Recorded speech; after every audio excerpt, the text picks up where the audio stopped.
What is the difference between vegetarianism and veganism? A common question that many people have is, what is the difference between veganism and vegetarianism? A lot of people may get confused and think that they are the same thing, when in fact they are vastly different. To begin with, there are several different categories for vegetarians. Lacto-ovo vegetarians include lactose and eggs in their diets. However, they will not include meat products or poultry into their diets. Lacto-vegetarians will not include eggs in their diets, but they do consume dairy. They also prefer not to eat other animal products. Then we get to vegans, who will not eat any egg or dairy products, or products that have utilized animals in any way whatsoever. There are many people out there who call themselves vegetarians, even though they will occasionally eat meat here and there. Some may not consider eating seafood to be a meat, so if you are going vegan, you may find that you get the question, do you eat fish, a lot. Just do your best to be polite when discussing your diet choices. Many people are unfamiliar with the vegan lifestyle, and the more compassion you show to them for being curious, the more likely you will be to receive compassion in return. Isn't that what going vegan is all about? A lot of people don't know the difference between vegans and vegetarians, so rather than asking if a food is vegan, which may cause people to answer in the mindset of, no, there isn't any chunks of meat in this, versus, no, there are no animals or animal byproducts present in this dish. That can cause some strife, not just for the vegan, but for the person who is attempting to be hospitable.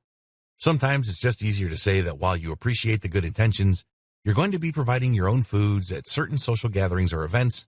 That way, there's no mistaking what it is that you are putting into your body. A person who thinks a vegan diet and a lacto-ovo vegetarian diet are the same thing can easily violate a vegan's boundaries by feeding them things that may have cheese or dairy in it, because they misunderstand the meanings of the words or they simply haven't looked into it well enough. What is a lacto-ovo vegetarian, you may ask? A lacto-ovo vegetarian is someone who does not eat meat, but who does eat animal byproducts such as cheese and eggs. They have not cut out dairy from their diets the way a vegan would. It's an easy mistake to make, especially for those who are uninformed. There are other types of vegetarians as well. Some are called ovo-vegetarians, and they eat only eggs and non-meat products. Lacto-vegetarians don't eat meat or any eggs or egg products. And then, of course, there's the flexitarian, who eats a mostly vegetarian diet, but every so often will include meat in their diet. Another thing a lot of people consider vegetarianism is pescatarian, which means a vegetarian diet except for eating fish.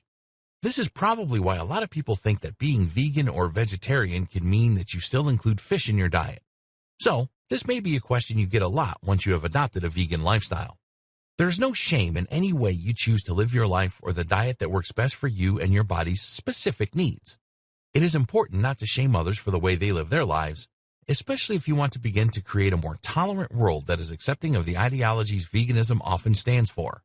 By being receptive, we create a more receptive world that is more likely to listen to our point of view in a way that doesn't feel threatening to them, so they may choose one day to try it for themselves and see how it feels.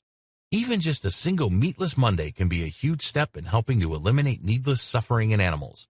That isn't to say that you have to associate with people who make you feel ashamed to live the way you choose to live and for the way you eat. Treat others as you wish to be treated. And just as no vegan wants to be in the position of the suffering animals, neither do they want to be in a toxic atmosphere where people are making them feel ashamed for the choices they make. If you find that you are in a toxic environment, then you would do well to find a way out as quickly as possible so you may begin to live your life in a healthier way. Once you have decided what label best fits you in terms of your diet, it will be easier for you to explain what your diet is like to those who matter the most to you. Once they understand your specific limitations, then there is a high chance they will do everything in their power to accommodate you, which can be a great thing. Now that we have cleared up the difference between vegetarianism and veganism, let's move on to applying it to our lives.